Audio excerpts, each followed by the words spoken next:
Wish I had some the music playing.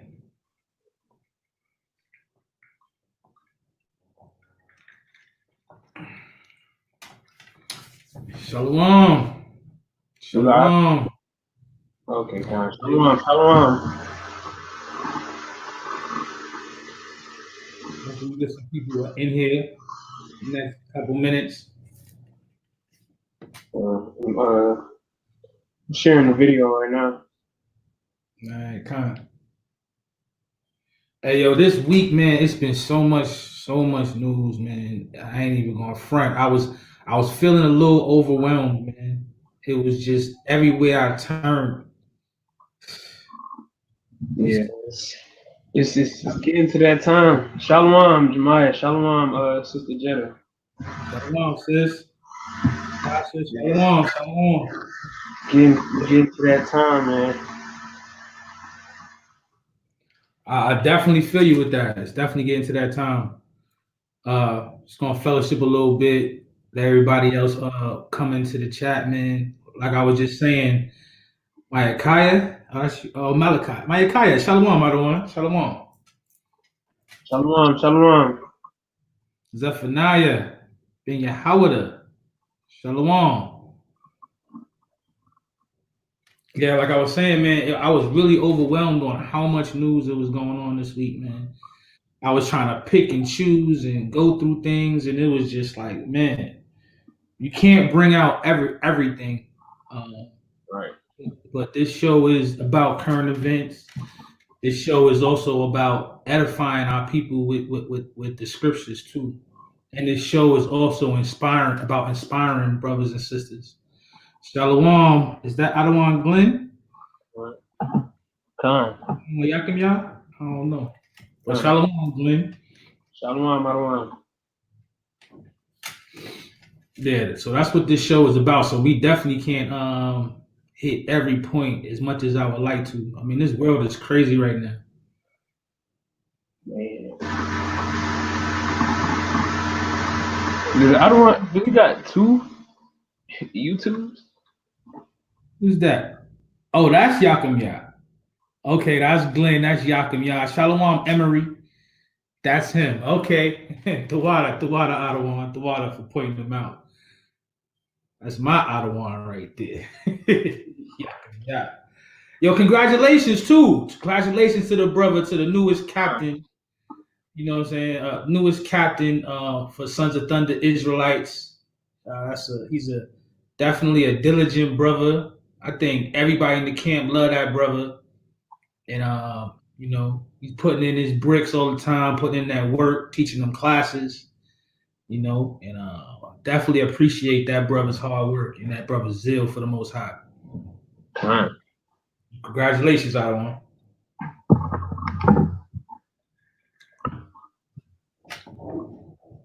He said wrong channel. Oh yeah, so we do got Hey, we getting ready to get it started. Brother, brother Manatazar couldn't make it this week. But we got once again we got Soldier Malachi. Khan. I'm here, man. Hey, Soldier Malachi has started to be like a Regular. person to show like every week now. Khan. But but you know what? I asked the Benaiah Shalom, Shalom. Shalom, I asked the brother if he wanted to come on board and be actually a permanent part of the show, and the brother said, "Kind." So you know what I'm saying? The water, I appreciate your help, man. We need it, man. Khan. Yonderbar. Just finding a way to continue to try and put my brick in, Most High, to do this work for Israel. That's what it's about too, man. Trying to find a way to put your brick in. Jetta said, "Khan, that brother's very dependable. He is. He is. Both of y'all, Yakim. Y'all don't know if you talking about Yakim Yah or you. She's probably talking about Yakin Yah. Keep hearing this buzzing noise. Yeah, I don't. Every like I said, every time you say, it, I don't hear it. I don't hear nothing. All right, so this is TMT. Yahweh Bashim Yahweh Shabarakat.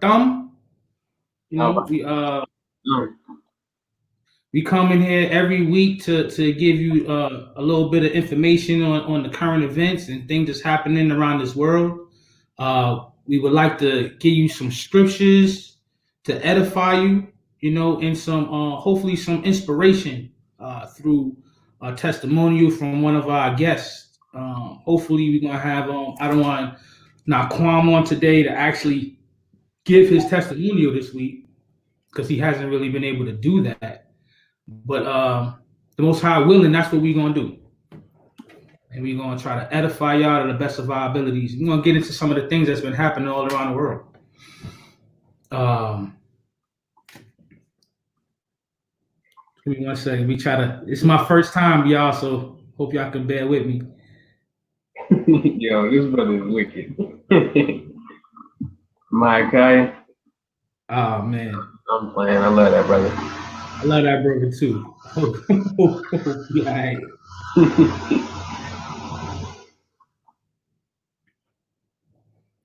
I'm trying to figure out because I need to learn how to do this. What you trying to share your screen?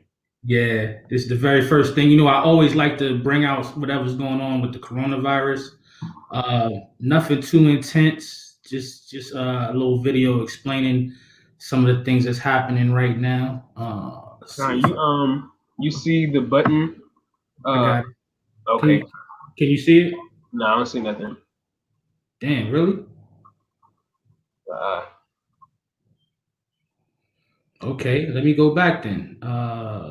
Share screen. You press. Okay, yeah, that's right. Come on, man.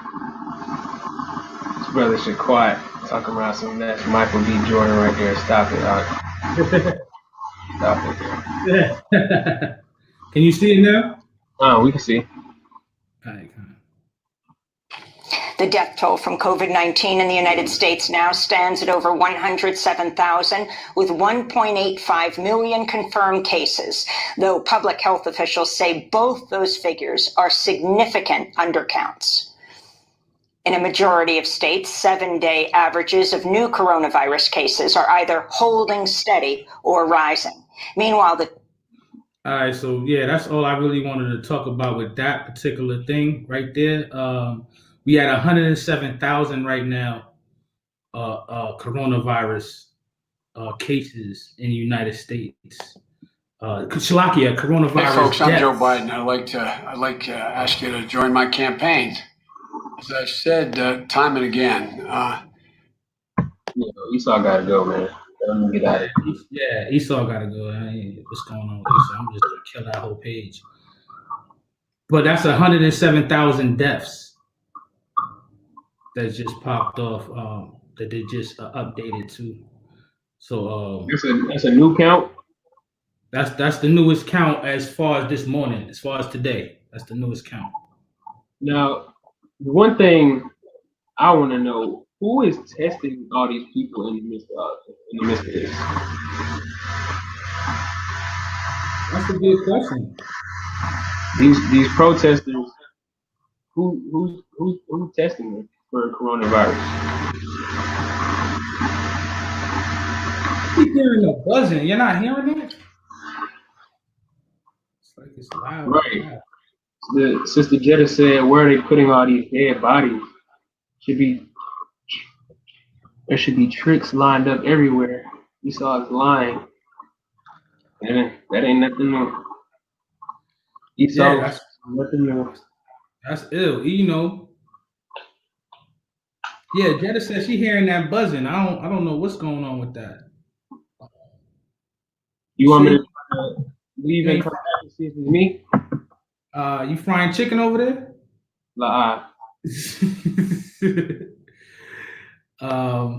One more thing that I wanted to hit on, if I can. Let's see if we can do it.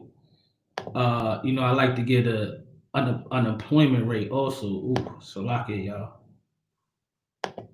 They're actually gonna put out the unemployment rate for last month. What's today? Thursday. They're gonna put it out tomorrow. We're gonna see. Oh, are they? Yeah, we're gonna see a new unemployment rate tomorrow. They do it the first Friday of every single month.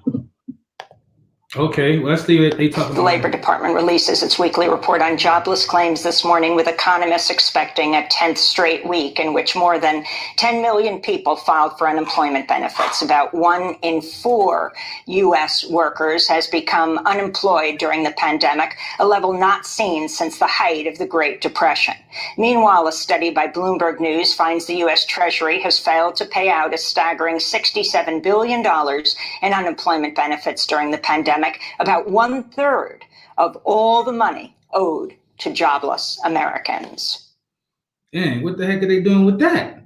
Right. $66 billion not paid in unemployment.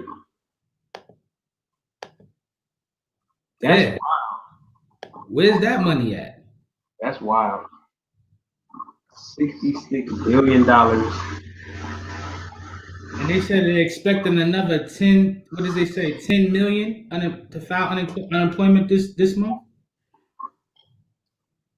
Wow. It's all ain't nothing but devil, man. Yo, they are the devil, man, and it's ridiculous that people don't. It's ridiculous that people don't see it. If anything, they should see it now. If anything, they should see it now. They should have been seen it, but come on, like what's it Like, like? Alive, primary cause due to the corona. COVID is only the contributing factor. yeah, jump out for a second and jump back in if you can, because I want to see if that buzzing is still coming. I don't know what's going Okay, fine. on. So lucky y'all, bear with me. Yeah, I love y'all family. I hope y'all all staying safe and staying in the scriptures and in the spirit too. I know it's a lot of stuff going on right now, but we gotta stay in the spirit. Ooh, I didn't mean to do that. It's the next thing I wanted to bring out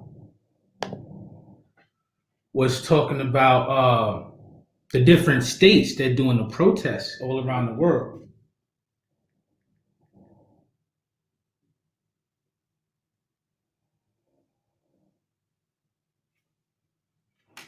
The different, I know my Yaquab said this is my incense. Don't be wicked, Yaquab. The different states that's all around the world. This is a map of all the different places in Slovakia in the country where they've been doing protests. Hopefully y'all can see this. It's saying that it's like 300 and some cities that have protested in the United States. Slovakia, went too far. Let's see if I can catch it. So Slovakia, there have been demonstrations in at least 584 cities and towns so far, large and small, across the 50 states. The number of places that held rallies or protests is still growing, and it's constantly updating, and they still protesting.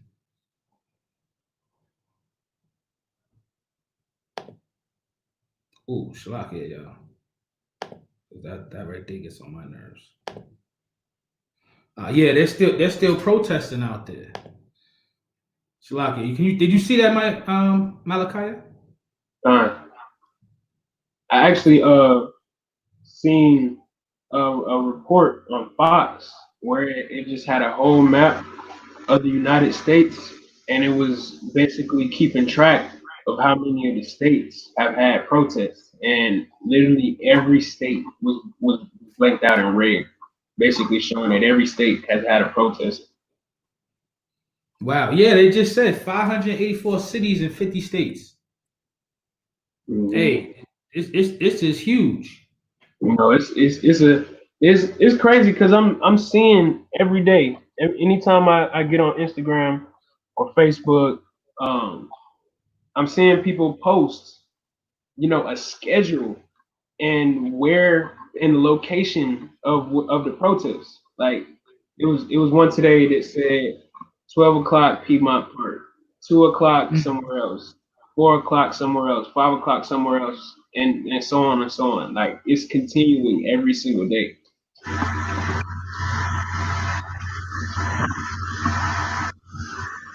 Man, that's crazy. Yeah, that's you. That's definitely you. That's definitely you with the buzzing. I'm not sure what it is or how I Huh? should. I said I'm not sure what it is or how I should fix it. Yeah, I don't know what's going on because when you went away, it wasn't buzzing. I need you guys to understand. Slock, hey, yo, listen, they are actually protesting in Europe over George Floyd. Right. I seen that. Manatazak had, yeah, Manatazak had showed me this video of this dude, and I ain't even going to front. I wasn't even going to show you, but he had such a emotional speech that I figured that I would share with y'all.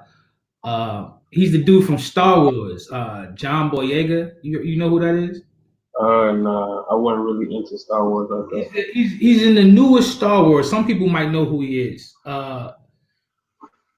He's in the newest. He said that's his Firefox He dollar said machine. that's his Forex dollar machine. Oh, his Forex dollar machine buzzing. Yeah, Chris is the Forex man. Malachi is the Forex master. Come on, man. Hey, all praise to the Most High, man. That's a good skill set. You know what I'm saying? Brothers and sisters, it would be nice if we could learn some of those skill sets. But what I was saying was, it's a brother named John Boyega who had been like they've been doing. He was in one of the more recent Star Wars movies. What did Zephaniah say? He was a star. He was a stormtrooper. That's what he was. I didn't even watch the movie, but I did see the advertisements. And in America, some places they had him in, but in places like China, they took him out of the advertisements because of his skin color. You know what I'm saying? So it was a lot of racism towards him because he was a black man. You know what I'm saying? This is what's going on out there with him. Can you see this? You say you can see it? You're not sharing your screen. Okay, so lock it in. Let me make sure I'm doing this right. Okay. The water. Hey, this is my first time doing this, y'all. So if y'all can't see something, correct me, please, so we can get this information out as smooth as possible. You see it now? Wow. Okay. One more time. One more try.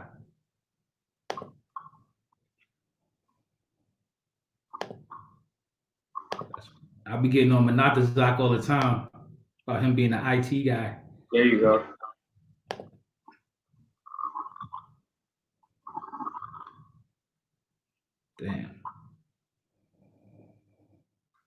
Damn, why I keep doing that?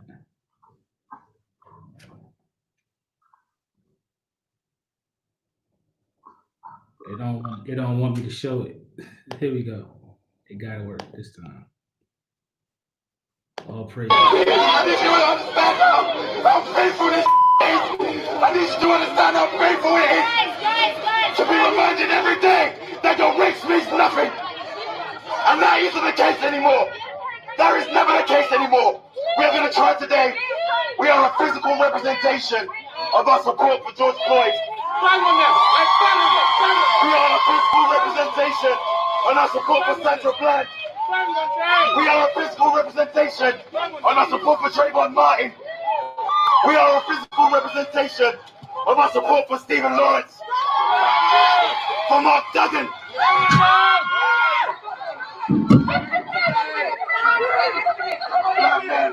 Black men, we need to take care of our black women. We need to take care of them.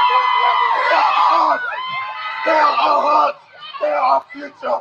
We cannot demonize our own. Amen. We are the pillars of the family. Yes. Imagine this, a nation that is set up with individual families that are thriving, that are healthy, that communicate, that raise their children in love, have a better rate of becoming better human beings. Black lives have always mattered. We have always been important. We have always meant something. We have always succeeded, regardless. And now it's the time. I ain't waiting. I ain't waiting. I thought that was a deep statement he was making about us taking care of our Black women. You know what I'm saying? Where he was saying that we always have been something. You know, and brothers is out in the UK, man, protesting for the things that's happening. It ain't just happening here. It's happening all over the country. I mean, Slovakia, all over the world. You know, it's happening in France too. They had a situation where another brother got choked out out there, and they was protesting, and just almost it was eerily similar to what happened to George Floyd. You know what I'm saying, out in France, and they was going in over there. You know, I know. You know, I'm not trying to be in the protest per se right now, because I feel like this is how we protest, by pushing the word, trying to get people to wake up. You know, but at the same time, I kind of agree with the stance that we got to do something for our people, man. You know, we got to stand bold and strong for them. We protest every week. We do.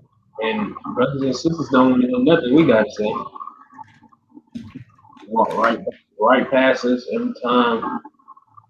We say nothing new for us. We out there in the streets trying to reach out to our people every week. And we don't have Esau hand in hand with us in our protest. We're not making a statement and have pride with us. Like that. That's really getting on my nerves. Like seeing people protest, and then I seen something on Instagram today. Not to go sidetrack, but I seen a post that said, "I hate when people say Black Lives Matter, but then try to put down the transsexual Black lives. That's why we need to say all Black Lives Matter." And they was going into an incident where I guess two brothers had, I guess actually beat up a transsexual for whatever reason, and I'm not condoning that's what they should have done, but why are you trying to push this gay agenda in our lives matter? Like, leave that somewhere else. Like, put it away actually. But why are you trying to push the whole pride and gay agenda with this? That just shows you, like, the whole Black Lives Matter movement is not really even for our people. It's for the rights of sodomites. It's ran by two sodomite women. This is a really remarkable by like the other one brought out. I think it was either governor's law enforcement. It was sloppy. I'm trying to. It was either a camp or one day at his crib when we was going over the Sabbath lesson. But he was just saying that this our movement, quote unquote, is not even ran by strong brothers speaking up on what's going on. It's ran by two sodomite women. At these governors telling you that movement is not our movement. Black Lives Matter is not our movement. Our movement is this right here. That's right. Our movement is how about Hashem Yahushua. That's right. And our people are just so dope and fooled right now. Why are you protesting with your enemy in the same protest? That don't make sense. Makes no sense at all. Hey, that's facts. I feel like the Most High brought me into this truth because I feel like if I didn't have this word, if I had this understanding, and if I wasn't out there every Saturday with you guys and putting in the work with you guys, you know what I'm saying, I might find myself on the streets. You know what I'm saying? With them, possibly getting my head busted. You know what I'm saying? Possibly getting corona, because there's a lot of that going on right now. But the Most High put it in my heart to fight a different way with this word, try to wake you up as a form of battle. Trying to heal our people it's a job, man. And I feel like that's more important than any kind of rally or any kind of rioting or anything else. Because the fact of the matter is, this place is not our rest anyway. Right. You know, I'm not gonna go to the polls and go vote and try to change these laws. I want this system to fall. I want this society to fall. You know, the brother was talking about, imagine we in a place where, you know what I'm saying, we can actually build our families up and take care of our women and everybody show love to each other. What he talking about is us being in righteous rulership. That's right. That's the only time we as a people going to see that happen. You know? Malachi, let me try to get this together for the next video. Man, this is crazy, man. This whole protest thing is, I understand it just for the simple fact, you know, of course our people are tired. Our people are tired of the unjust. Our people are tired of the, you know, back and forth, the police and the government killing us on camera where everybody in the world can see it. They're tired. We're all tired. Like Aharon said, this is not our rest. But a good point that you made, that you said you were glad that the Most High, you know, brought you into this truth, because you don't know where you would have been. All of us probably would have been out there, because this is the simple fact that we think that that's the right thing to do. We think because we're going through civil unjust, so we think that we need to revolt, which, you know, I can't blame our people for doing that, but it's a right way we have to do that, and it's just beautiful that the Most High actually, you know, brought us into this truth at the right time, so that we are not in that. Like the other one I brought out, you know, last week. You know, we are the only people that really know what's going on. We're the only people that, you know, are seeing all this going down and was like, oh yeah, we expected that to happen. We actually want it to continue to happen. Anarchy is really right around the corner, and it's a lot of people that don't know it and don't see it, but it's right around the corner. This whole government is very shaky right now. The other countries and nations are laughing at us. We're a joke. The people of this country, the citizens, they hate our president. They hate our ruler. The anarchy is on the way. The people hate the police. The police hate the people. The people hate each other. It's right around the corner. You're right about that.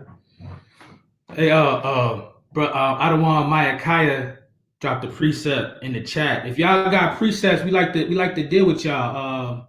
Shalom, boxing guns. Shalom, Terrence, brother Terrence. Shalom. Shalom, Maki. Shalom.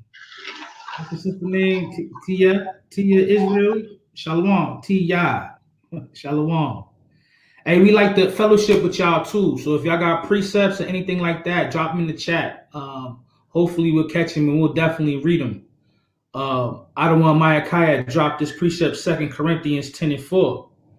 It says, for the weapons of our warfare are not carnal, but mighty through God to the pulling down of strongholds. So, you know, our weapons that we use, man, they're not carnal, they're not physical, they're not shooting people, man. They be out there just shooting up the streets. You know what I'm saying? Our weapons aren't running into the mall and burning down buildings, even though we might not be the ones always doing that, and we understand that because we see the news. There's a lot of them. I don't want to like to call it agent provocateurs. There's a lot of them in the crowd doing a lot of that. But you know, our warfare is bringing down strongholds, man. Bringing down the Christianity that's in your mind state. You know, the things that's holding you back from coming back into this word, coming back into your heritage. Right, all the philosophies of this world, not just Christianity, but that's a big one on our people. But all the philosophies, you know, they our people. You know, our people pray to the universe. They pray for the what? They pray to the universe. Yeah, I've heard that. Is that a god? I don't know what's up with that. I don't understand it. I guess they say it's a spiritual thing, but it's not the right spirit. It ain't Yahweh Shem Yahushua. That's right. Hey, Shalom, Adawan Eliel. I just checked it. Shalom. Yeah, we gonna bring it out. Much as we can. What is Boxing Guns talking about? Psalms 139 and 22. It says,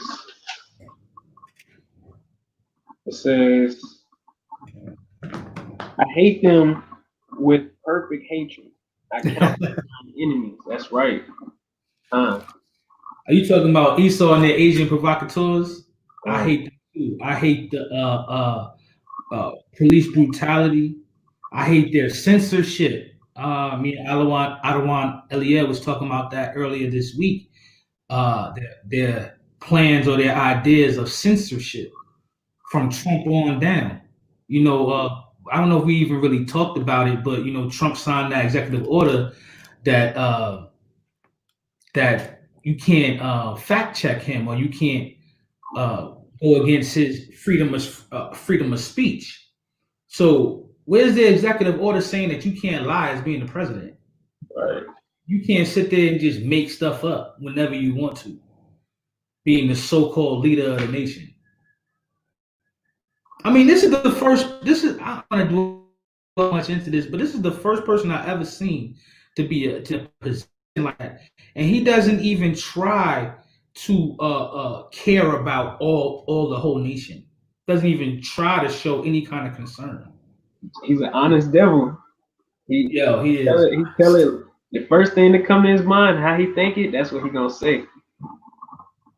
But that's what we would prefer that than somebody that's gonna sugarcoat it. Like a lot of them, like he's an honest devil. He's gonna tell it like it is. That's crazy. That's crazy. Who said shout? What is that? In the mist?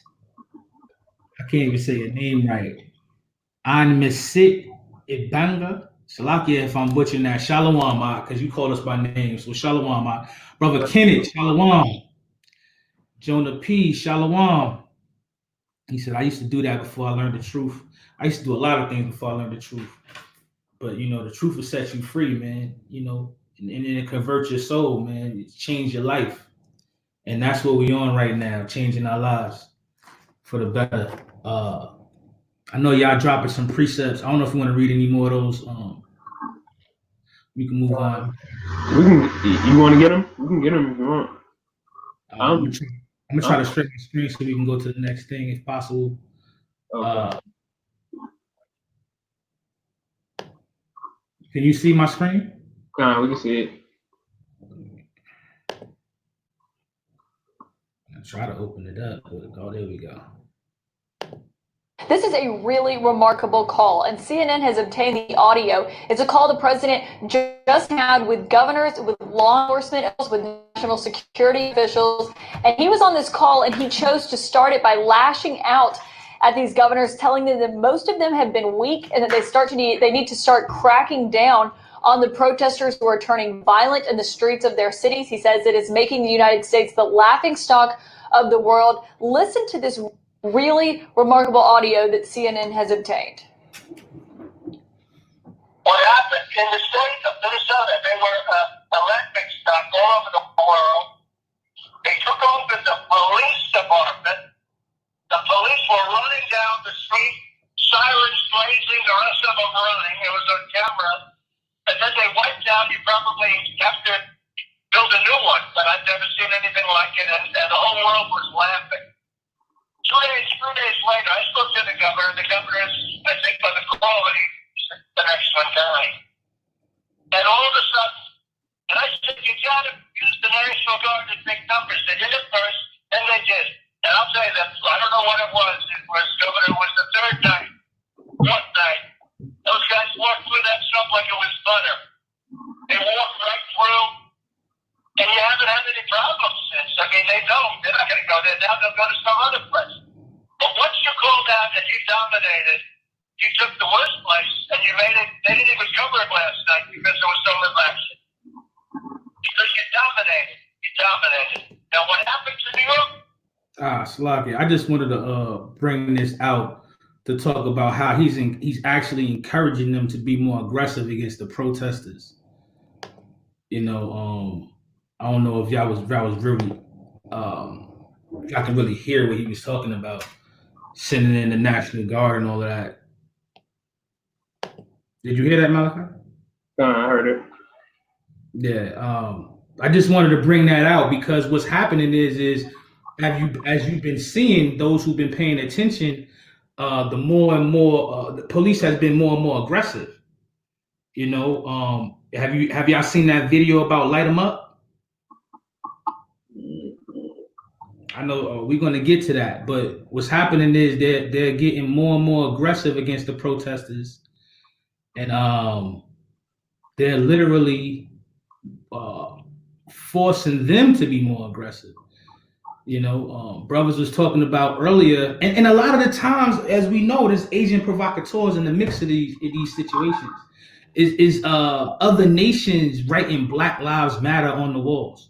Right.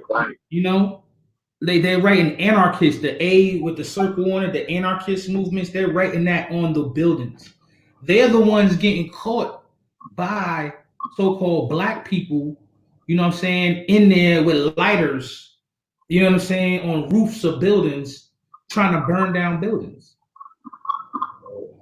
You know what I'm saying? But you want to send in the National Guard to attack a certain group of people, basically. Yeah. When was that statement made? When did he make that statement? I just deleted the thing because I got too much on my. Everything is moving slow on my computer. But I think it was made late last week or early this week. Okay. Yeah, because I think the Ottawa said this when he was on. He got on last week, but it was after camp. You know, we driving home. We leaving the camp spot, and we ride past the police officer, and we see them grabbing their rifles out of their trunk, just 4 or 5 rifles right here on each arm, bringing them into the police station. And Adawan rolls the window down and asks him, "Yo, what kind of gun is that? What kind of rifles you got there?" I heard him talking about that. Like I said, the officer, the first thing he said was, "They're as deadly as they can get. They're as deadly as they can." And then, he's like, Adawan was trying to get a more specific answer. He's like, "Yo, what's the brand or what's the model?" He said a Bushwick. He was explaining that a Bushwick is a gun that they use to, take down elephants and hippos and stuff like that. So a high-powered rifle. So for the people that is out there protesting, just know that they got something waiting for you when things do get out of hand with those agent provocateurs in your protest. So anybody that's on here that does go out to protest, that now it's can possibly get bad if any of them provocateurs do start some more stuff. It's going to be real bad. The police is not going to hold back. They're not going to hold back. Brother Monte Wheatley brought out a precept. I'm gonna read. You grabbed the daughter of Zion, Sirach 12, 16 and 17. Let's see what she talking about. I know I skipped some precepts. Salaki, y'all keep dropping them. We're gonna try to catch them as soon as we can. But this is Psalms 37 and 12. The wicked plotteth against the just, and gnasheth upon him with his teeth. What do you want? And 13. The Lord shall laugh at him, for he seeth that his day is coming. The wicked is always plotting, man. They always trying to take a bite out of us, the children of the Most High. But the Most High is laughing at that because he already got a hedge of protection around his chosen, you know. And there's none of this gonna happen unless the Most High is gonna allow it to happen, you know. Anyway, so we believe and we trust that the Most High is gonna protect all of his children. All right. And whatever happens, the Most High's plan eventually. Go ahead. All right. Now I was just gonna bring out the sister's precept, Sirach. Sirach chapter 12 and verse 16. It says, "An enemy speaketh sweetly with his lips, but in his heart he imagineth how to throw thee into a pit. He will weep with his eyes, but if he find opportunity, he will not be satisfied with blood. If adversity come upon thee, thou shalt find him there first. And though he pretend to help thee, yet shall he undermine thee." That sounds like them straight up. Yeah, that's a good precept too. A lot of for that. Man, Yakum Yah dropped 8:13. Let me get that phone. Go ahead. You have to put that in the arsenal. Yeah, I got it lit up, but you know, I don't think I've got an opportunity to really use that. So yeah, I gotta remember where that's at and pull that out if I can. That's a precept for he came with word was smoother than butter. Buttery kind. Yo, what's up with this Alexander Willie dude? I don't want Alexander Willie talking about suicide on microchip.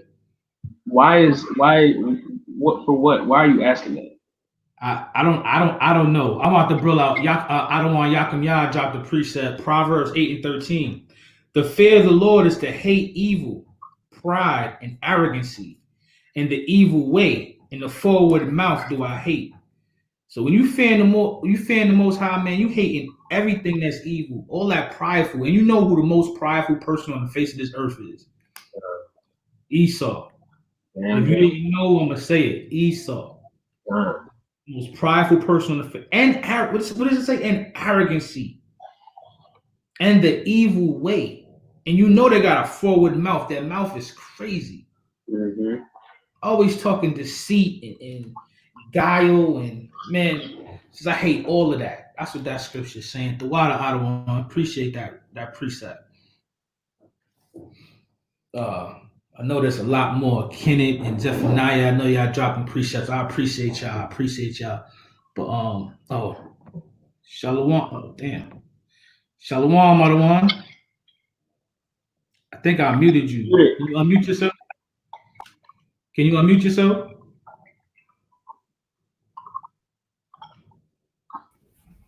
Hey, Shalom. Shalom. What's going on, y'all? Man, just running through some of these news articles that we had, some of these things that we was talking about. I really want to move on to the next thing. We was talking about light them up, right? Mm-hmm. Okay, what's that? I wanted to show that. Let me share my screen. I'm about to see if I can share it right now if it's possible. Make sure entire screen, allow. Okay. Yeah, we can see it. See if I can show this video right here. And this is and they coming through. They doing Esau like this. This is crazy. Oh yeah. I see you there. yeah, you did say this. Oh, kind of. I did see this. Look at this. They just keep coming. Go inside! Get inside! Get inside! Get in your hotel! Let's go! Light him up! Go inside now! Get in the house!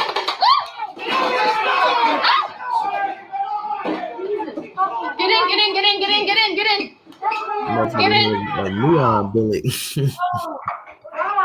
Are you okay? okay? Right on the fucking crotch. Are you okay? You got hit? I'm good.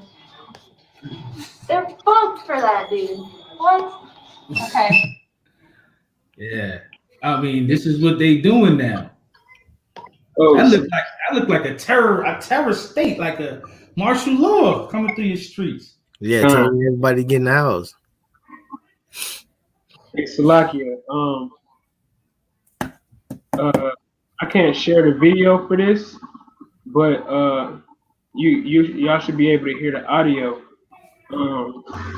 This is a post from Instagram, and the caption says hashtag MAGA suspect white supremacist says he and others like him are waiting on Trump to give the green light tweet for them to start gunning black people down in the streets. I'm waiting on that tweet too. And this is the Edomite he made a video. I think I've seen it. Hold on, let me see if y'all can hear it. And I mean this literally. Whoever the fuck it is you pray to, okay? That Donald J. Trump, President of the United States, and Attorney General Barr clean this up lawfully.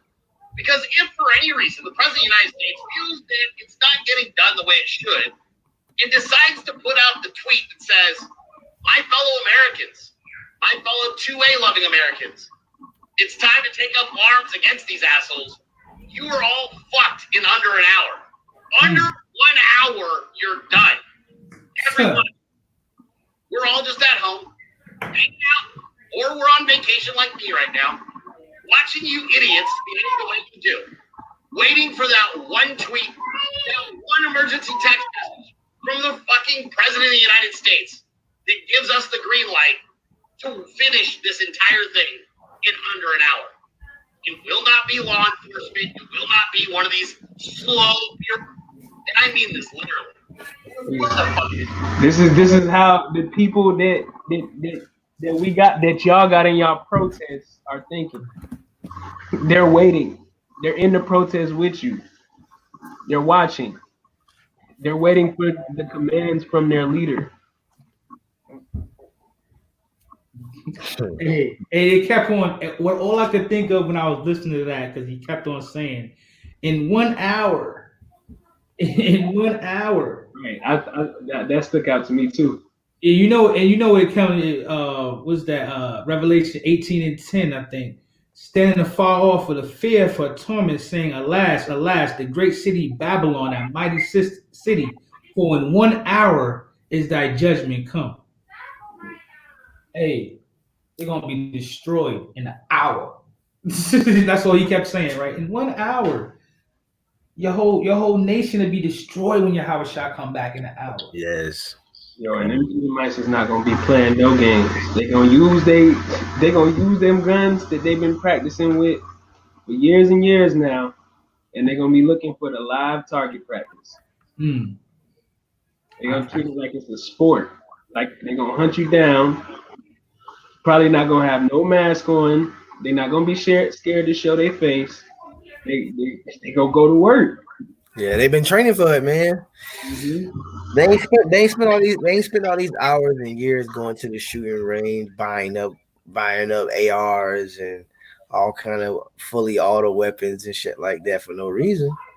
Teaching their kids. Right, teaching the kids. The kids gonna be coming out with smiles on their faces. Daddy, is it time? Is it time now? Wicked. Yeah, they are.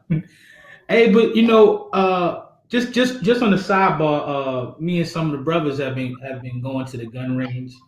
And what you think, Adawan, man? I know we stay in the scriptures and we believe in the scriptures and the Most High got our backs. But at the same time, you come into my crib, we need to learn how to handle ourselves, how to take care of ourselves and protect ourselves, man. What about it?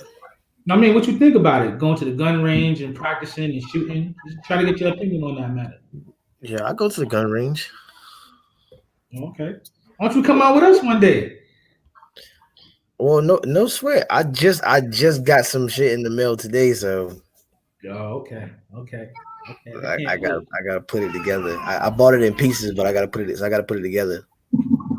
Okay. I don't want Eliel, He pretty good. He pretty good. Pretty all right. Yeah, I come out, bro. I just, you know what I'm saying? I gotta test this thing out anyway, so. Hey, we'll hit you up. Let Okay. you know. All right. Yeah. I like going to the range. I told my wife she needed to come with me. But you know, I have to probably take my kids somewhere to drop them off somewhere that's this house so we can go out. That's the only way we're gonna be able to go. Hey, this right here is some audio of a cop. They recorded some audio for the New York Police Department telling the SUVs to plow into a crowd of protesters. I don't know if you've seen that video, but this is the audio of him actually ordering them to do it.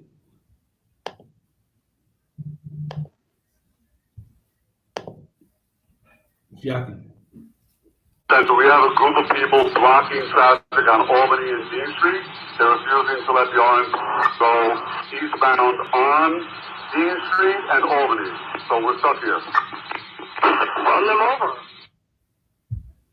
So I think some people lost their jobs over that because they literally did it. They literally ran the cars into people. Yeah. This is crazy, man. They literally did it. Never ending, yo. I don't know, man. When you think brothers gonna, well, not brothers, but the actual people that's,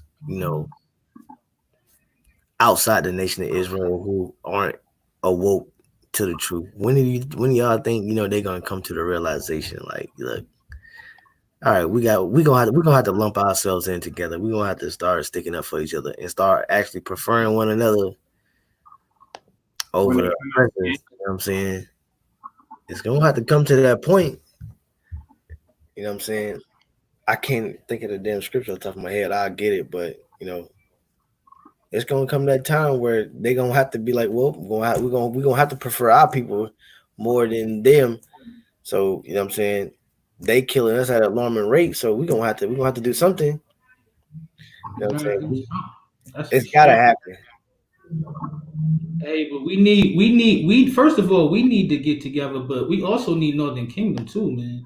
We're gonna talk about that a little later because they've been tripping lately. Northern Kingdom feel left out. They feel left out. I gotta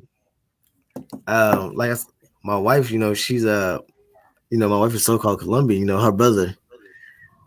I seen his post. He put a post up yesterday, the other day, and was like, "Yo, he's like, I see all this Black Lives Matter stuff, but what about the Latinos? When he was like, how come nobody wasn't rioting, looting when the kids was getting snatched up from the borders and separated and shit like that?"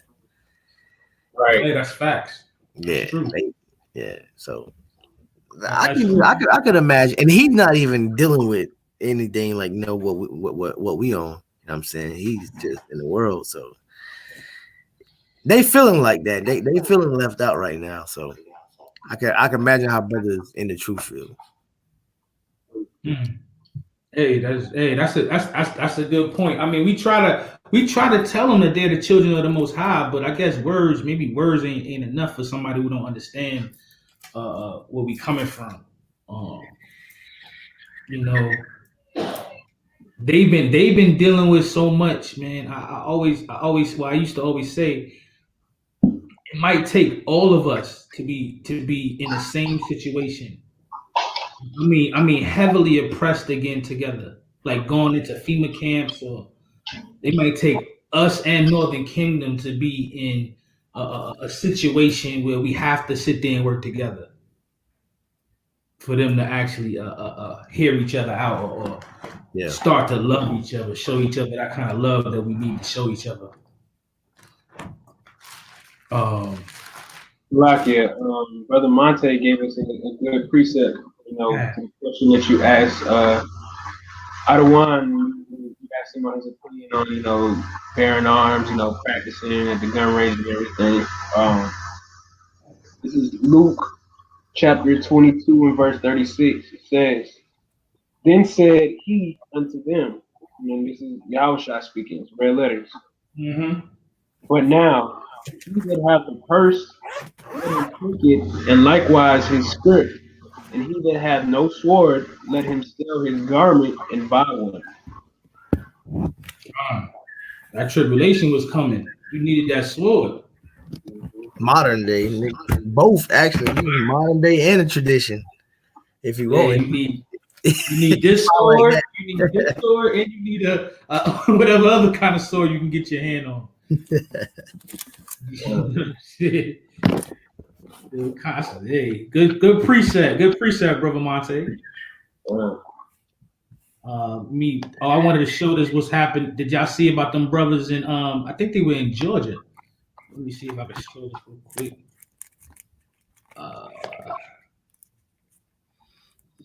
Thanks. Not this white boy.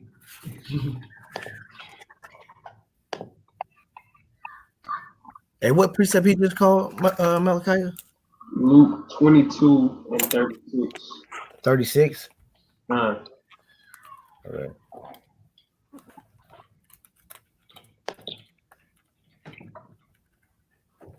Now, the mayor of Atlanta announcing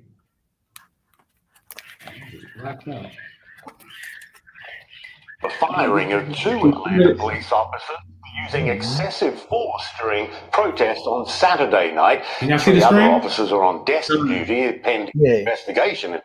This comes from an incident involving 2 college students in a car during the protest in downtown Atlanta Saturday night. We're going to show you video of that incident, and a warning, it is disturbing.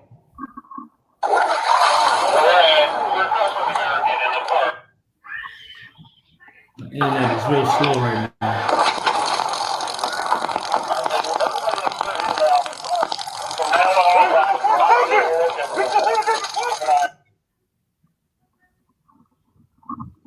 This video breaking down.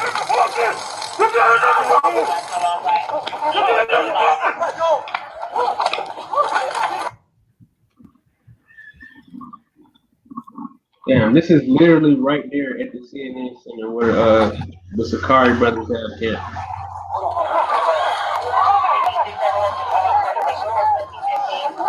Put it down, man. Put it down. Put it down. They keep stunning them too. You hear that noise? Yeah, he's still lighting his ass up, man.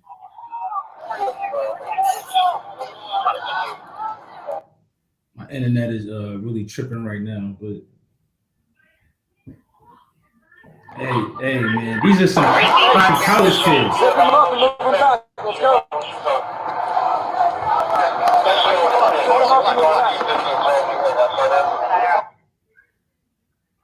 You see how they booted up, man. They booted up in military gear, man, right now. You feel me? At the water, the school, the water out.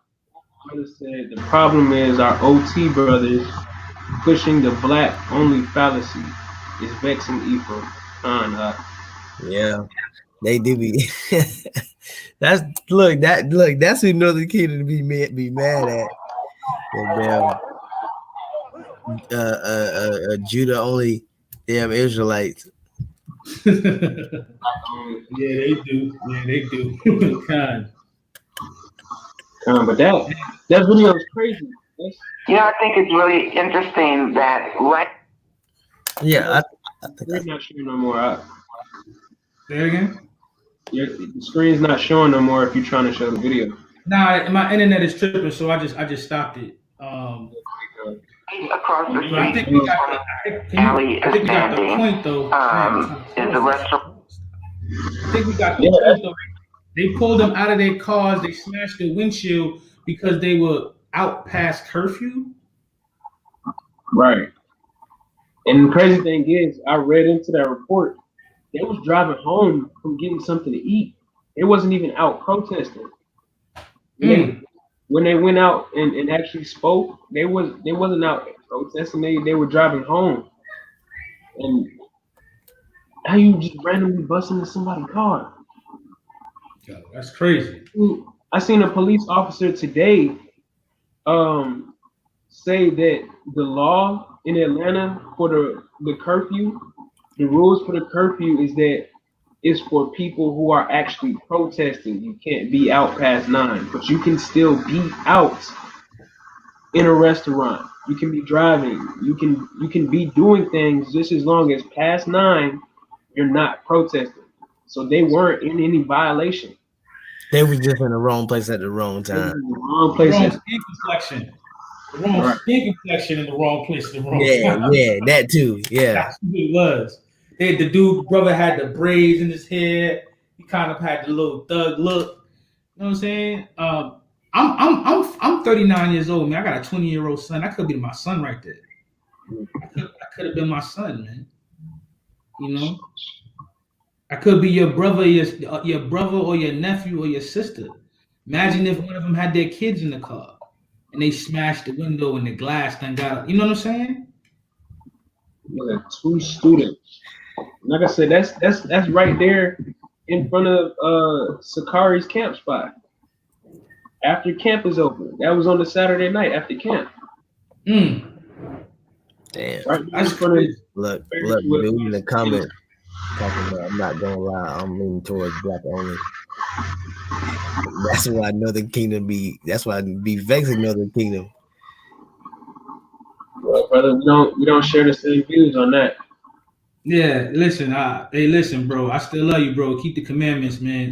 You know, hopefully, how shall bring everything back together and give us that pure doctrine when you come back. Well, not hopefully. I believe this gonna happen. Give us that pure doctrine. We gonna know who's who then. But at the same time, you know, I'd rather rock with who I feel is my Northern Kingdom brothers and my Southern Kingdom brothers. I kind of feel that I'm part of Northern Kingdom, you know, and I know Malachi do too in the spirit. You know what I'm saying? I don't want Naquam is married to Northern Kingdom. This is what we teach and this is what we feel in the spirit. But you know what I'm saying? It's nothing, you know, I got no ill will towards you, brother. You know what I'm saying? Keep the laws. You know what I'm saying? Salaki, you see what he just said? He said the Afro Hispanics are our brothers, but not the Caucasian ones. That's the same thing we're saying. We say so-called blacks, Hispanics, and Native Americans from Negro and Indian descent. We are not including Esau into this. Of course, it's not the Caucasian. Right, we're not talking about Spaniards, Yeah. damn Northern Kingdom, or so-called Northern Kingdom that's Spaniards. I mean, obviously we know that, and we got to know that we spread throughout the whole earth too. That too, man. That we got brothers in damn Antarctica somewhere. That's an Israelite that probably ain't got damn dark skin. Yeah, China, Japan, yeah, it says all over the earth. You know, and you got to think about like this too. Who are you to separate? Right. You know what I'm saying? Yeah, how shall you do that? That's his job. You gonna separate the wheat from the tares. He gonna separate them. So, listen, keep the laws. Right, just be humble, man. Just that's why we try to take the humble approach with that, because it's not our job to discern or separate anybody from that. You know what I'm saying? That's just being a little bit, over righteous and proud. I feel, you know what I'm saying? It's all love, brother. We know it's no dispute. We understand that you didn't, come with no harsh uses. Speaking on the topic.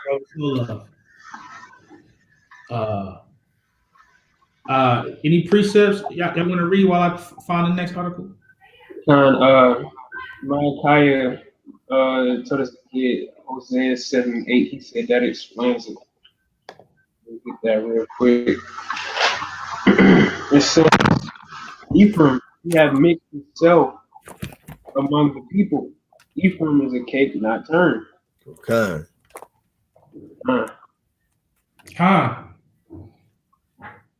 gonna break that down.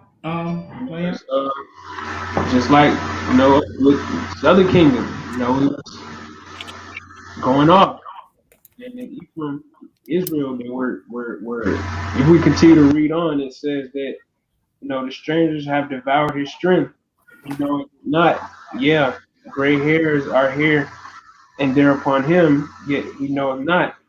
And the pride of Israel testified to his face, and they do not return to the Lord their God, nor seek him for all this. So it's, the northern kingdom went into idolatry. They started doing it other ways.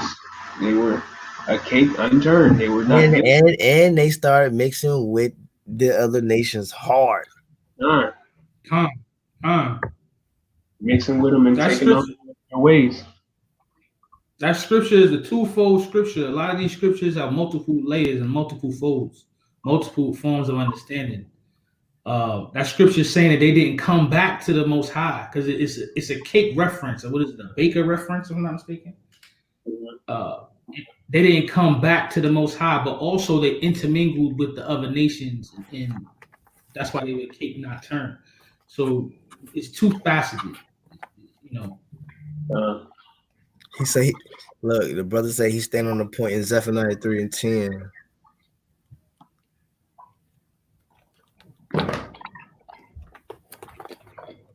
Get it. I mean, if anything, he put in scripture. That's what he said he stand on. You should. No, but he agreed that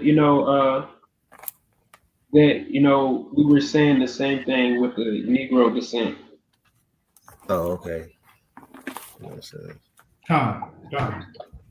Hey, this video I'm bringing out right here, right? I think I titled it, "The Riots a Setup." It's a couple of different things in this video. I don't know if y'all heard, but George Floyd worked as a security at a club, the same club that Edomite cop who killed him worked at, and they worked there for years. There was another report from a club owner who had said that she didn't know if they knew each other. But this report right here is saying that they both worked there and they knew each other. They worked there for 17 years together. I'm gonna just let the report play.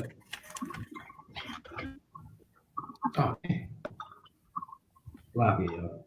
Thought I had it on. I think it's really interesting that right across the street from where Allie is standing, I can see this, there's a restaurant called El Nuevo Rodeo. George Floyd worked at that restaurant. So did Officer Chauvin. They were both bouncers at that restaurant for 17 years. So Officer Chauvin, he knew George. They were co-workers for a very long time. I think it's really This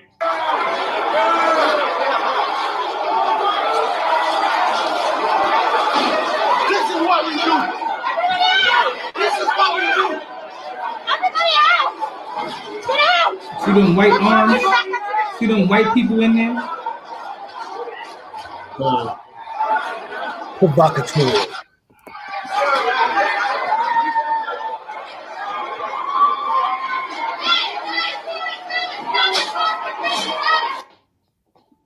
That's the anarchist sign, if I'm not mistaken. Oh no, what is that? I don't even know what that is. Yeah, that's the anarchist. Yeah, I seen that shit right there. You see the wires in his neck? Hold up. You see the wires coming down? You would protest. Yeah. You know what I'm saying? Coming down his neck. Yeah, man, they got them provocateurs all over. Damn, I didn't see this one. I seen that. You seen that with the cuffs and the bulletproof vest? Yeah, he got the vest on under his shirt. Yeah, man.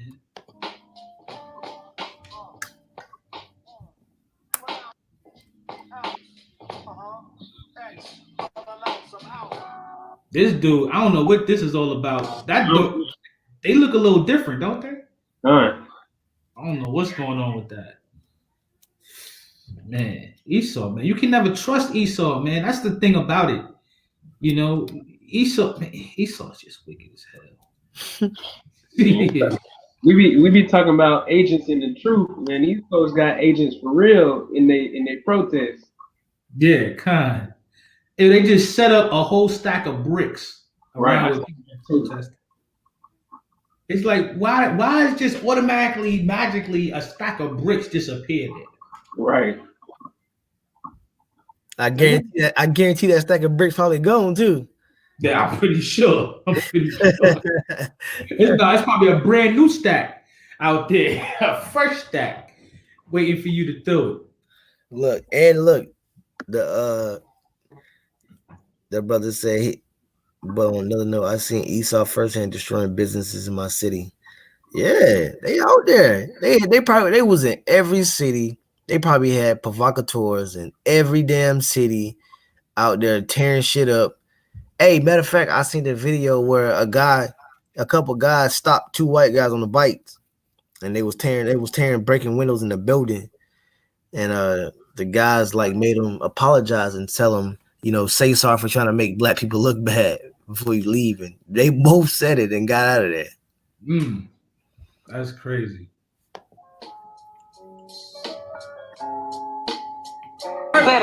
They put them there on purpose, y'all know where we at. They gonna set them on right up on the rail. Y'all know what building this is right here. I ain't even gonna say what name it is. Hey, where do them bricks go to? Where do them bricks go to? Where do them bricks go to? We gotta do better.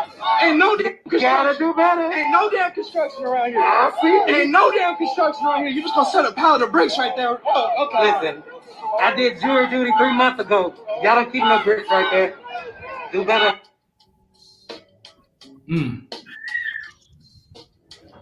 What does that say?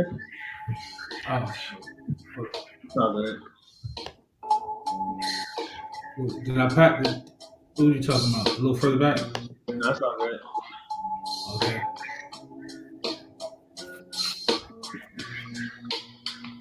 Curfews in Philly, Denver. Needs to be a reason to bring martial law. I'm gonna try to find that video while you're going through that. I know there's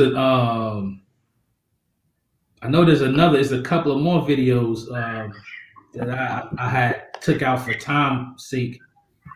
But yeah, they definitely are out there in the midst of it, setting up this movement, man, for their purposes. Anybody got some precepts on this?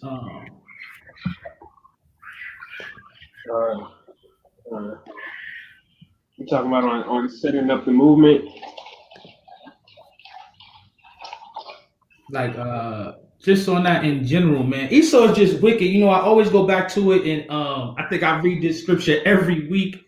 I don't want Yakum Yah has said it earlier, but Ecclesiastes 12 and 10, never trust our enemies, for like iron rusteth, so is his wickedness. You know what I'm saying? Though he humble himself, saying that he wants to. I'm Thursday morning, a double murder suspect is arrested in Lawrence County. Within minutes, I'm rioting for George Floyd. You know what I'm saying? I'm humbling myself, and I'm with you. And man, though he humble himself and go crouching, yet take good heed and beware of him. And thou shalt be unto him as though has wiped a looking glass, and thou shalt know that his rust has not been altogether wiped away. His rust is gonna come back. Look at here. That's what we got. All right, do is destroying these buildings. My bad. I found the video. I don't know if you can show it though. I don't know if I can show it. Nah, you can't. I don't think you show it without being a host. But you can play the audio if you like. All right. We're stopping them. We're not letting this happen. We're not letting this happen. People like this, there were 6 other white dudes. They're trying to break down this building. They're setting these fires. This is them. No, come on, bro. You better stop real quick. Pull your mask down.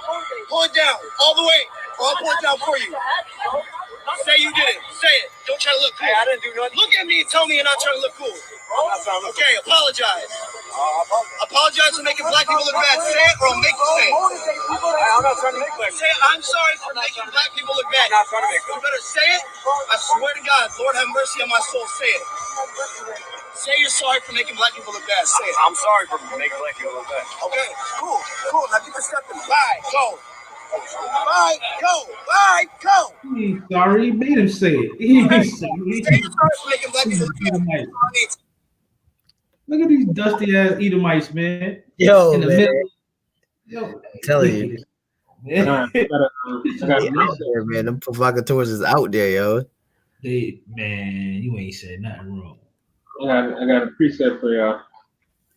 Okay, it's a classic. The book of Psalms, chapter 83, I'm going to start at verse 2. For lo, thine enemies make a tumult, and they that have lifted up the head, they have taken crafty counsel against thy people and consulted against thy hidden ones. And all this protest, like the brother said, it's set up by people up top, like George Soros and all these other high end Edomites. They set all this up. It's probably been planned, for who knows how long to do this. They've probably been waiting to get this started. Like, when have you ever seen in the world, in the history of the United States, that every single country, every single state has protested, or this many states have rioted at the same time? It looks like a setup. Mm-hmm. And now that we have the technology to actually show, it's probably a lot of these riots that's happened in history have probably been setups as well. We just haven't had the technology to actually record it and put it for the media where people can see it. But the fact that we have the technology and media for people to see and broadcast whatever they want is right there in our faces, that this is a setup. You can see the white people causing these riots. You can see the white people being the aggressor. It's all a setup. It's a part of that crafty counsel. Somebody asked a question. I think it's a good question. The MK is SOT. What would you say to some who wants to go to a Black Lives Matter protest? How would you advise them? Advice otherwise on the Sabbath too? And they claim it's something good. I'll give my opinion. I really don't. I wouldn't agree with going to a Black Lives Matter protest. One of the reasons are that a lot of those people who are involved in the Black Lives Matter, the hierarchy, are sodomites. You know what I'm saying? And me personally, I just can't. We can't work together. What's that scripture? Amos 3:3. Amos 3:3. Right here too. Can two walk together unless they be agreed? Hey, you are my brother and sister. My brother and sister, those who believe in this word. You know what I'm saying? I love all my people, but at the same point in time, my brothers and sisters are those who are trying to keep this word. And if you're trying to keep this word, we're trying to push a different movement. You know what I'm saying? Go ahead, I don't know. Oh, you was gonna speak on the other one? No. Okay. I was just in agreement. Con. No, okay, con. What I would say to the person, first of all, I would say, use wisdom. You see, how aggressive that, the law enforcement are getting. Probably wouldn't be the wisest thing to, be out there amongst the crowd of people who can possibly get taken down from the police for what they're doing. Right. Then just, brother, if you have to protest,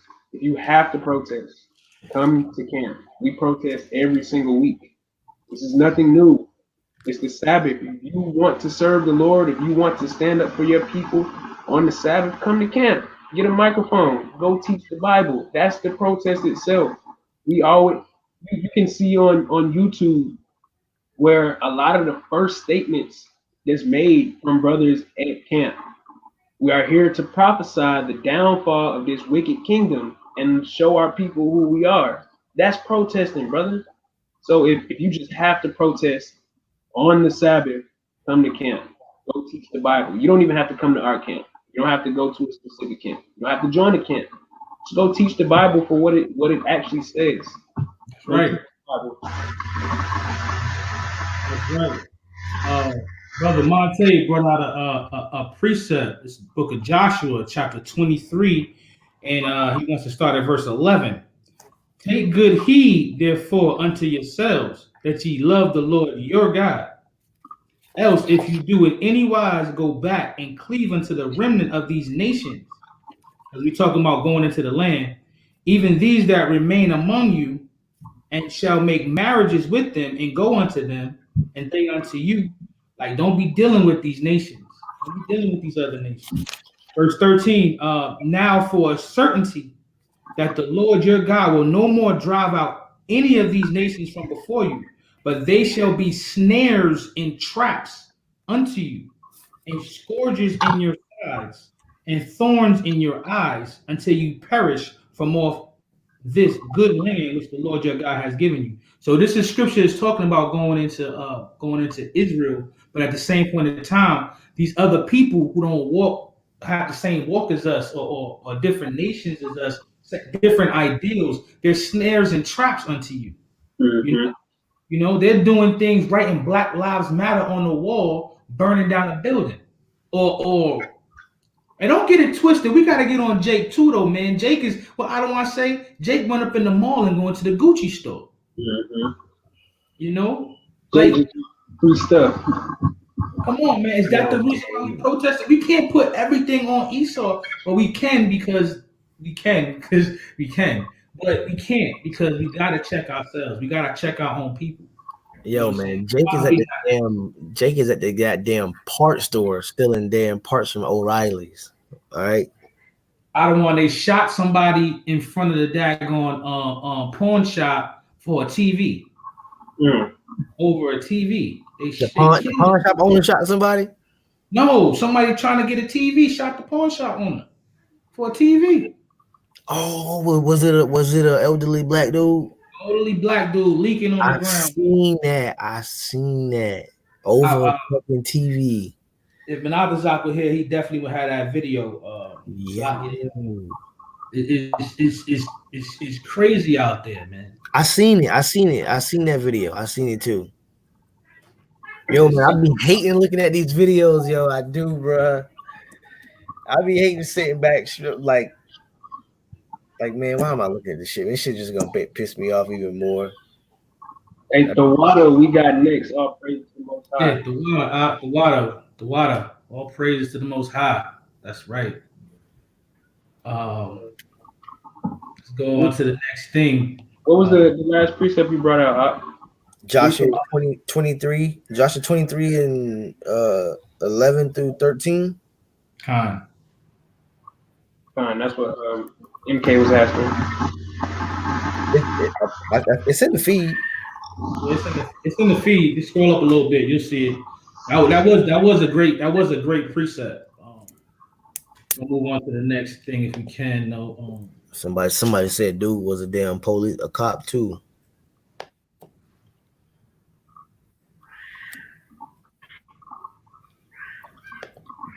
Yeah, man. People start equating that to what happened in Minnesota. Shortly after Sebastian Erzadon is arrested, officers give the double murder suspect water and begin dressing his wounds. Within minutes, social media erupts with images like this one, showcasing the different police treatment for the suspect in Tennessee versus George Floyd, the suspect in Minnesota. Even celebrities like Snoop Dogg weighed in, writing, "Would you like a steak with your water after you killed two people?" Lawrenceburg Police Chief Terry Beecham, a lawman for 46 years, tells me he's appalled by what happened in Minnesota. I can breathe. That man is in your custody. You have a moral and a legal obligation to protect him just like you would anybody else. And you don't believe that. Look at this dusty, dirty Edomite. Yo, he killed two people. And what did they do? They gave him water. Like, what did they do? Took that nigga to Five Guys and everything after that. That's what they did with Dylan Roof. They brought him out to church in peace and took that man to Burger King before they took him to jail. That's exactly what I was going to say. You hit it right on the head. That's what they do, man. It's a separate. It's a pure different treatment, man. Yo, I gotta bring this out. What happened? No, I was saying I gotta bring this out again. Go ahead. When it comes to this topic, it's the book of Habakkuk, chapter 1 and verse 2. O Lord, how long shall I cry, and thou wilt not hear? Even cry out unto thee in violence, and thou wilt not save. Why dost thou show me iniquity and cause me to behold grievance? For spoiling and violence are before me, and there are that raise up strife and contention. Therefore the law is slack, and judgment doth never go forth. For the wicked doth compass about the righteous. Therefore wrong judgment proceedeth. Shalom, Mach. Shalom, Yaquad.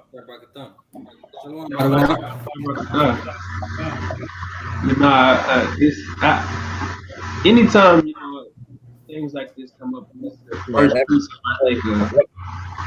that brother look overweight.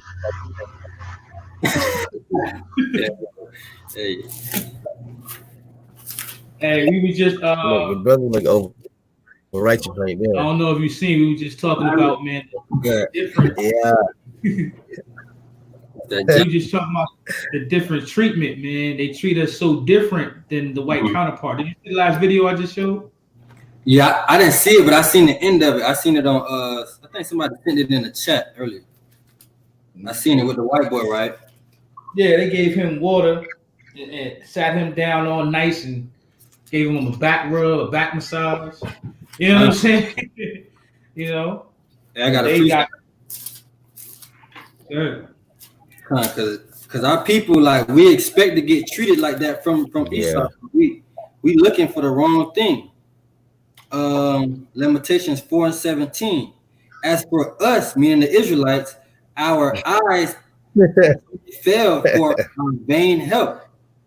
In watching, we have watched for a nation that could not save us, man. Right. They hunt our footsteps.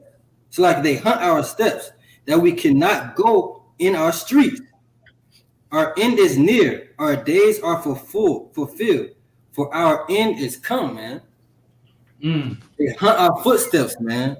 But that's what our people out there doing, man. They out there, no justice, no peace. Wanting, you know what I'm saying? Talking all this, man. Hey, they've been saying that since the 60s, man. Right. No justice, no peace. They've been saying that for a long time, man. I was just thinking about earlier what they did in Oklahoma City, man, Black Wall Street. You know, we try to build some up. We always got to bring this up, man, because it seemed like in this society, this is how we should have been. You know what I'm saying? This was like the ideal society. Our own businesses, our own successful people, movie theaters, lawyers, and what they do, they just couldn't stand to see us doing good. You know what I'm saying? They had to tear down and bury and bomb and kill us just because we was doing good. You had the whole country, man. You done knocked off the Native Americans. You done enslaved for hundreds of years.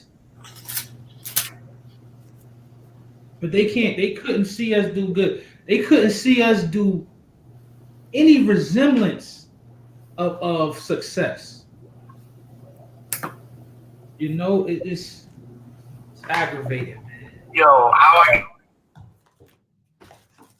Wow. Oh. I'm not sure what that was. That's Yaquah being wicked. Proverbs 29:2, Brother Monte pulling out. I think Boxing and Guns had pulled out something too. 2 Kings. Sister Jetta said, did anyone notice that the paramedics were actually police officers? I've seen that, sis. I think I got it, but I'm not sure. Let me see if I still got it. But I seen that, sis. They wasn't paramedics. They ain't do no CPR. They ain't do nothing for that man. I don't think I got the video. It's too big. Oh, hold up now. Hold up. Let's see.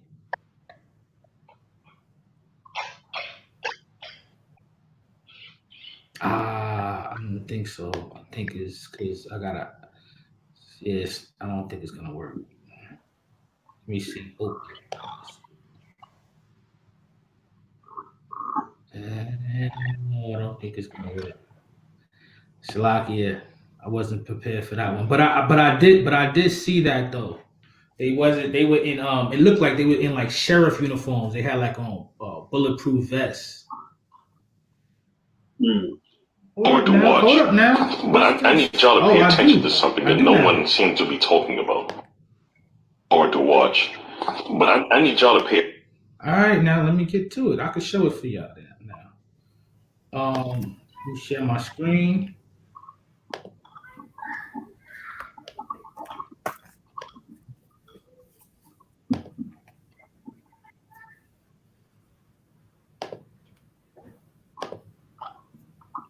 Oh, what happened?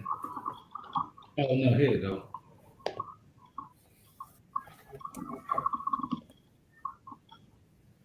Attention to something that no one seems to be talking about. Now, this is the roughest part of the video. Yes, the man has already passed. But this is when they called the ambulance. Nobody seemed to take notice of something I noticed. All right? So now they're pulling the gurney out right there, as you can see. All right? You're going to get glimpses of this. But I want you to notice something. You're going to come over. You see someone check his pulse. You're still arguing with him. Come on, Moab, move out the way, here's man. where it's at, where I'm talking about. All this starts to happen. Pay close attention to this. That man right there that you can see, that guy in the top of the screen, that's about to walk over to the man. He gets out the way. Just look at this. This man who's touching him. All right? Not the officer.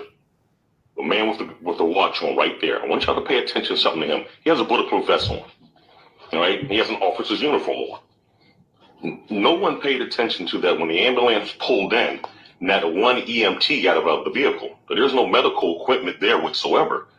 That there were cops who jumped out of the back of that ambulance and picked up that man and put him in there. So they didn't even give him medical attention. Those were not the EMT. When they show him, look at that. Those are police officers. Those armed police officers are taking that man away. There is no EMT on the scene. It's like it's a sham. They got an ambulance and put police officers in there and wouldn't pick that dead man up off the street. That was some straight bullshit. Yeah, I didn't notice that. It's crazy.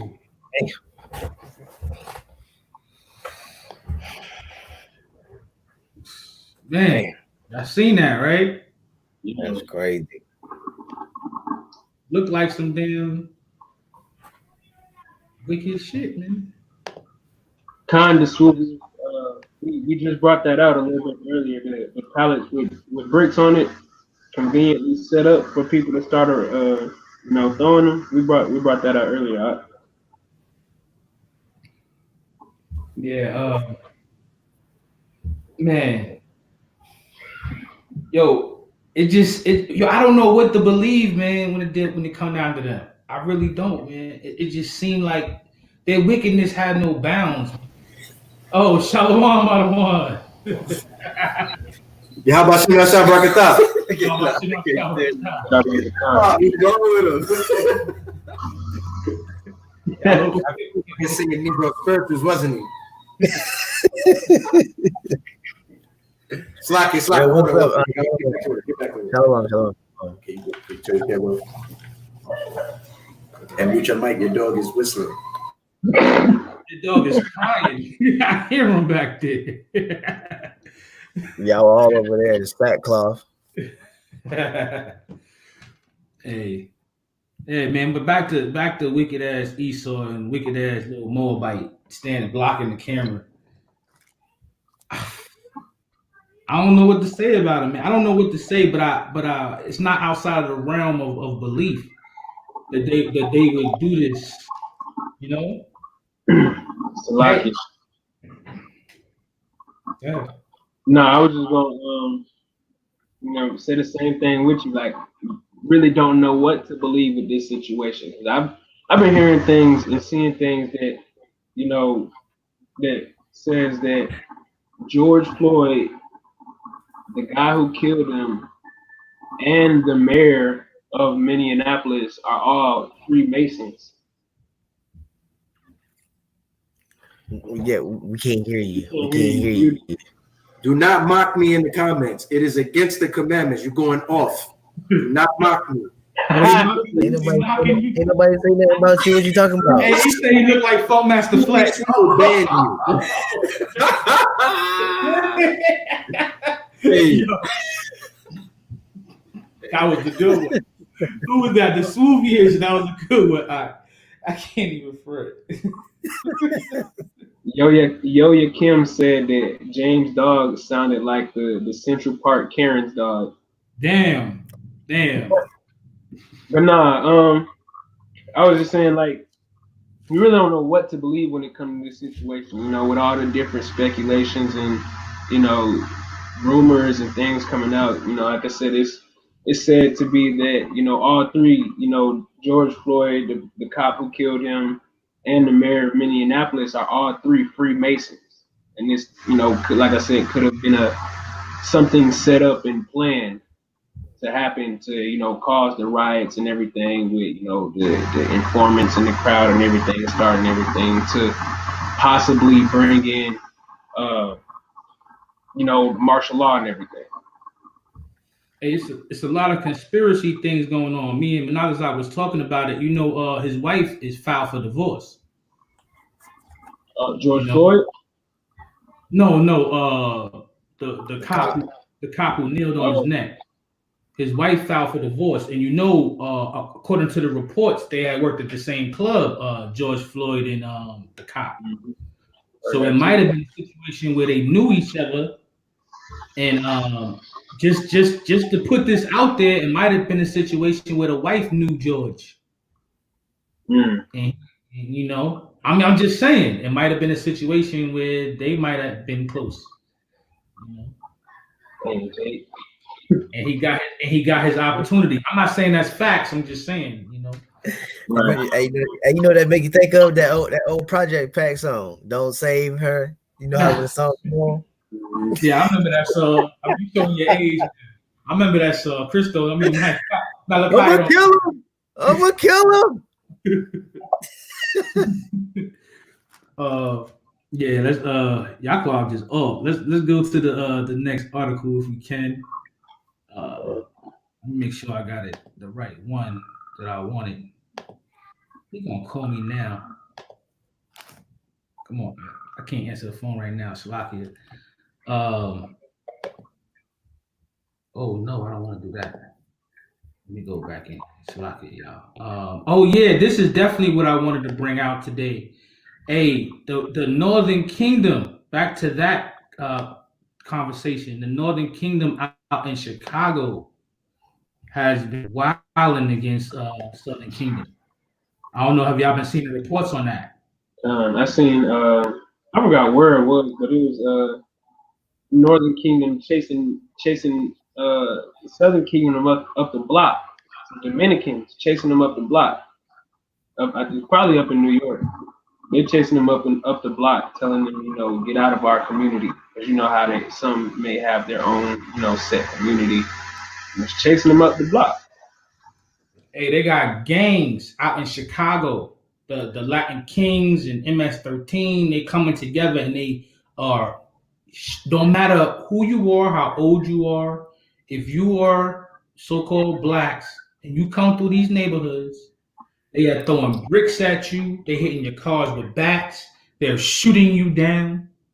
They're just, they claim that they're stopping the riots, but even if you're just driving through, they're attacking your vehicle. A brother was saying, he had kids in his car.